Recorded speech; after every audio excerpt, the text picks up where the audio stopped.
एक बहुत सुंदर कथा हमारी शिव महापुराण में आती है, एक बहुत सुंदर कथा हमारे यहाँ हमें सुनने को मिलती है। आप उस कथा का स्मरण करिएगा।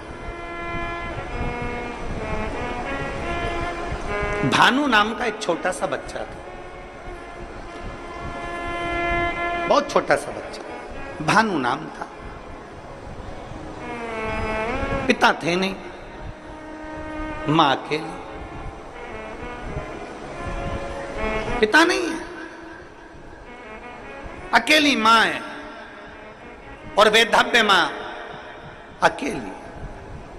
भानु का पालन पोषण कर रही है, खूब अच्छे से उसको रख रही है, खूब अच्छे से उसको खिला रही पिला रही, जितना बन सकता है उससे सेवा करती। सुंदर दृष्टांत है। वो बेटी अगर यहां बैठकर कथा सुन रही हो या टीवी पर कथा सुन रही हो कि कंक्रीट के शिवलिंग को हमने बना दिया और पूरा गांव वहां जाना चालू कर दिया, तो क्या उसका पुण्य मिलेगा कि नहीं मिलेगा, हमको हमारे खाते में पुण्य जाएगा कि नहीं जाएगा, वो बात मूल है।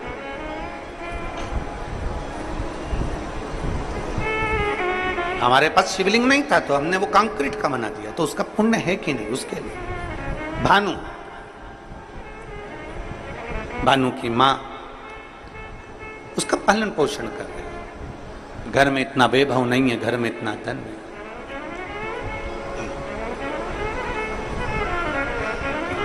एक बात आज फिर कहते हैं,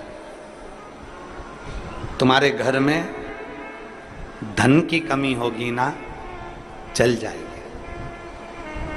धन की कमी होगी तो बच्चा बचपन में रोएगा, धन की कमी होगी तो बच्चा खिलौने के लिए रोएगा, धन की कमी होगी तो बच्चा कपड़े के लिए रोएगा, धन की कमी होगी तो बच्चा गाड़ी के लिए रोएगा।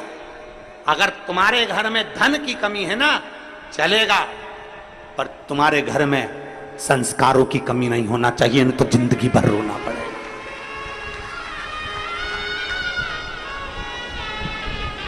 घर में अगर धन की कमी है तो चल जाएगा, 2 रोटी कम खाओगे, रूखी खाओगे, सूखी खाओगे, चल जाएगा, बचपन निकल जाएगा, जवानी निकल जाएगी, पर संस्कारों की कमी नहीं होना चाहिए। अगर हमारा संस्कार समाप्त हो गया तो हमें जिंदगी भर रोना पड़ सकता है, जिंदगी भर, जिंदगी भर चलेगा। धन की कमी चलेगी पर संस्कारों की कमी ना हो। संस्कार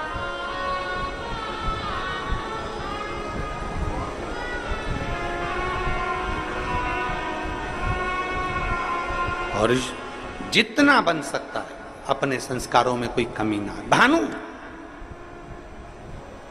भानु की मां भले धन में कमी थी पर संस्कारों में कमी नहीं रखी भानु की। एक दिन भानु ने अपनी मां से पूछा, मां सबके घर में खूब सा राशि ठाठ है पर हमारे घर में कुछ नहीं है। मां के मुख से निकल गया, जिस दिन महादेव चाहेगा उस दिन ठाठ भी दे देगा, जिस दिन महादेव चाहेगा उस दिन ठाठ दे देगा।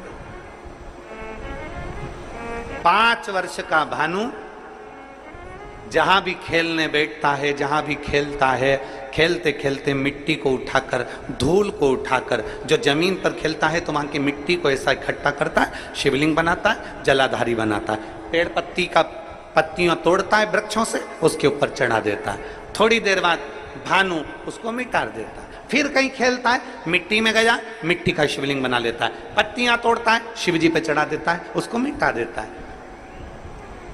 4 छोटी छोटी डंडियां लाकर खड़ी करता है, उस पे झोपड़ी बनाता है, उसके अंदर एक मिट्टी का शिवलिंग बना लेता है, उस पे पत्तियां लाता है, तोड़कर चढ़ा देता है। यह केवल भानु की कथा नहीं, ये आपकी और हमारी भी कथा है। बचपन में कई बेटियां, बचपन में कई बेटे, बचपन में छोटे छोटे लड़के, सोमवार आता है, मंगलवार आता है, बुधवार आता है, गुरुवार आता है, ऐसे कई दिन, कोई शिवरात्रि, कोई सावन का महीना आता है, छोटे छोटे बच्चे डंडियां लाते हैं, तोड़कर छोटी छोटी डंडियां तैयार कर कर उस पर छप्पर डालकर उसमें मिट्टी का शिवलिंग बना लेते हैं, उसका श्रृंगार कर देते हैं, उसके ऊपर पत्ता पत्ती लाकर चढ़ा देते हैं। कई लोग हंसते हैं, बताओ कैसा मूर्ख है, कैसे इसमें अकल नहीं है, छोटा सा बच्चा है, इसने ऐसा कर लिया। घर के अंदर वो भगवान की पूजन करता है, छोटा सा बच्चा।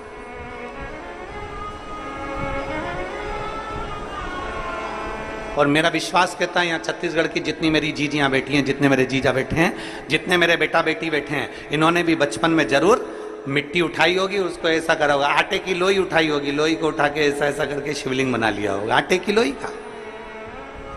चावल बनाया होगा तो चावल का।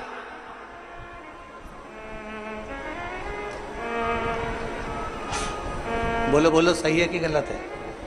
बचपन में खेलते समय मिट्टी का, धूल का, पत्थर का, आटे का, जो मिल जाता था उसका हम शिवलिंग कई बार बना लेते थे। कितना सुंदर कहा इस दृष्टांत के अंदर कि भानु मिट्टी का शिवलिंग बनाता, मिटा देता, जो मिल जाता उसको, धूल मिल जाती धूल का बनाता, मिटा देता।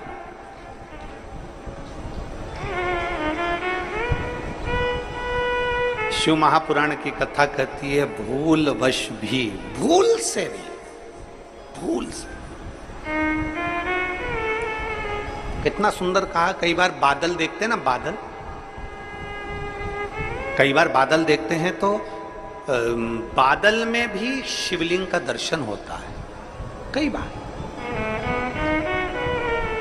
वहां शिवलिंग आया नहीं है, वहां शिवलिंग आया नहीं है, पर बादल देख रहे हो और दूसरे भी देख रहे हैं, उनको नहीं दिख रहा है, पर आपको बादल में ऐसा लग रहा है कि ये जलाधारी है, ये शिवलिंग है, ये सामने नंदी है, ये शंकर है, ये पार्वती है। बादल में भी आपको शिवलिंग का दर्शन हो रहा है। कई बार पानी में, कई बार शिवलिंग में, कई बार वृक्ष में, कई बार बेलपत्री की पत्ती में भी शंकर के शिवलिंग का दर्शन हो जाता है। कई बार फूल में शिवलिंग का दर्शन हो जाता है। क्यों, किस लिए, किस भाव से?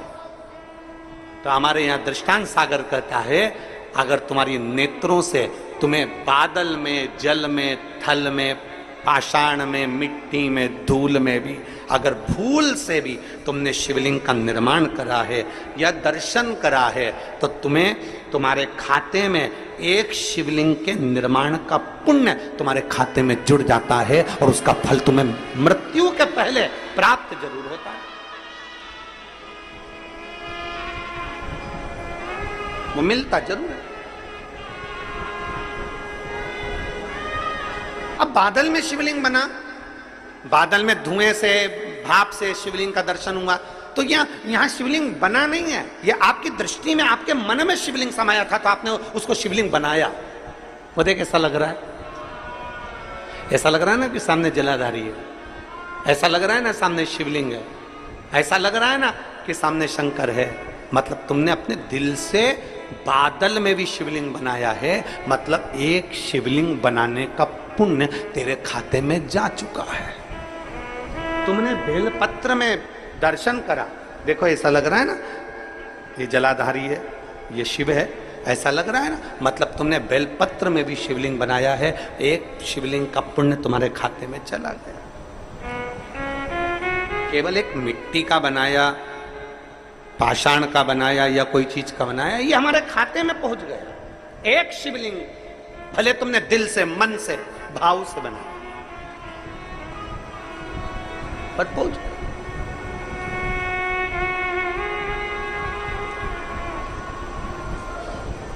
निर्माण अपने दिल से किया गया।